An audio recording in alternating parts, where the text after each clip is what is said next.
One of Canberra's newest heritage sites is also one of the oldest. Nestled in the southern suburb of Chisholm is the Tuggeranong Schoolhouse Museum. Built in 1880, long before the city of Canberra existed, Tuggeranong School operated here for nearly 60 years until the growth of Canberra caused its closure in early 1940.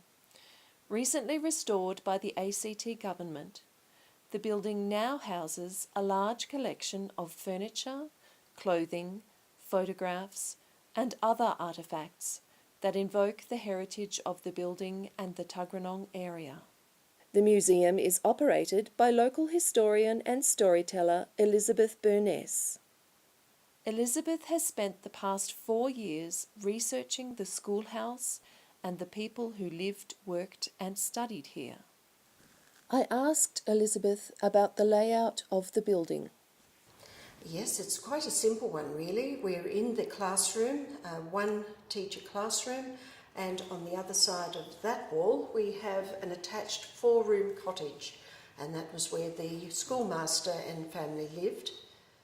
Unlike other museums where the artefacts are kept out of reach, visitors to this museum are encouraged to touch and interact with the items on display. And particularly for the elderly, those who've lost their memory, being able to handle a school bell or a cane or something will bring back a lot of memories. So let's join Elizabeth for a tour of the museum.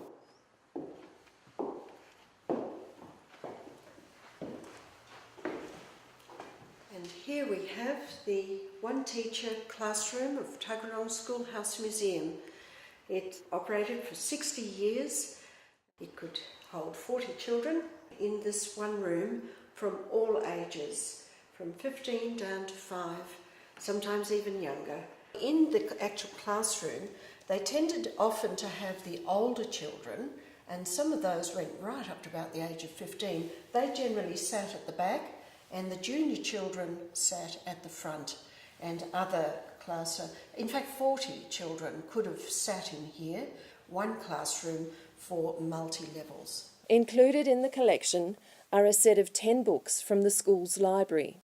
And when we opened in 2011, he gave us one of them, and then he gave and then last year he gave the whole 9 for the museum. And they're the only items that are original to this particular classroom. When children misbehaved, their offence was recorded in the punishment book, along with the punishment they were to receive. The original punishment book is held in the ACT archives, but visitors can look through copies to see how strict the schoolmasters were in the old days. 2nd of September 1898, Christina Moran, aged 10, 2 cuts of the cane for sulking. 8th of March 1899, Joseph Smith, aged 7, 4 cuts of the cane for kissing girls going home from school. The longest serving schoolmaster was Francis McGee, who lived here with his family of 7 children for nearly 30 years. The McGees were here from 1898 right through to 1927, so the actual building and the house has been set up to reflect the late Victorian and Edwardian period, which is when they were here. Here we have the parlour, or the best room, now called, I suppose, the lounge room.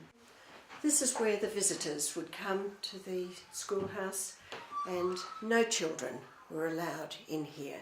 Well, Mr. McGee was, it was quite unbelievable. He wasn't just a school teacher. He also wrote poetry, which was really unusual. It was published in the Queanbeyan Age. Visitors can look at copies of family photos and read articles and books from the time.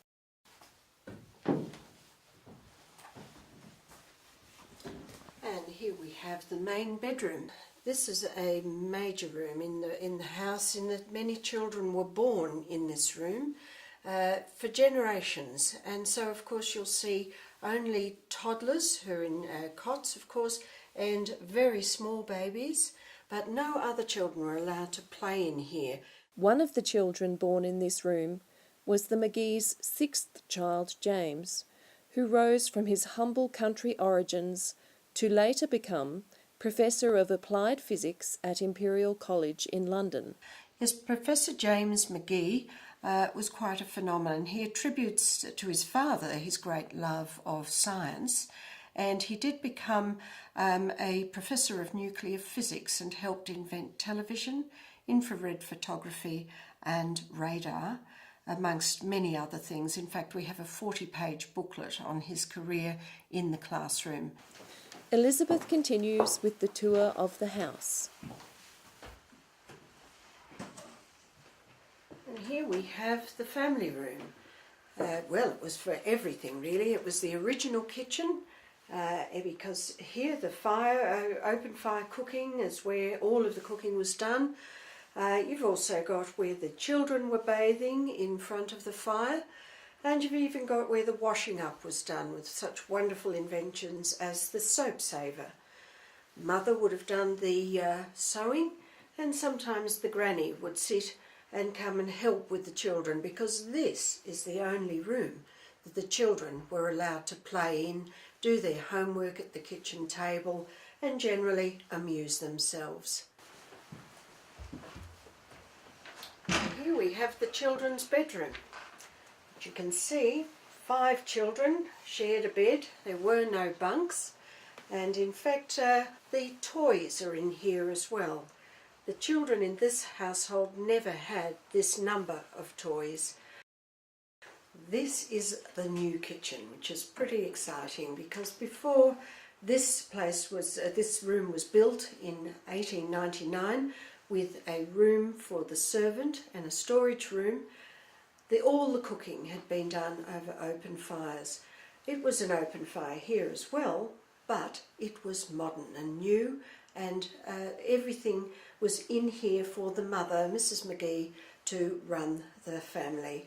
The museum has some items that younger visitors may not recognise. This is one of the heaviest we've got, and it's called a shoe last. You can see it's the shape of a father's shoe, mother's shoe and little baby shoe. And modern children can't imagine that shoes were so precious and valuable that they were recycled, they were resold, and often they had little metal pieces put on the toe and the heel so that they didn't wear out. We have also the toasters, the old one here, which was for open fire cooking, but this one is one that brings back many memories, particularly of those that didn't watch the toaster and the smell of burnt toast. And also on the table we have the baby in the bath. Of course, near the fire, which was kept going all the time, this was the obvious place to bathe the baby. And of course, with the rest of the things on the table is powder. Johnson's baby powder brings back so many memories. Pear's soap, also the smell is still there and they're still available, and Sunlight soap. Elizabeth takes a collection of unusual items with her when she visits schools and nursing homes. Items that bring back memories for the elderly and engage the imaginations of the young. The museum is open on the second Sunday of every month and by appointment for larger groups.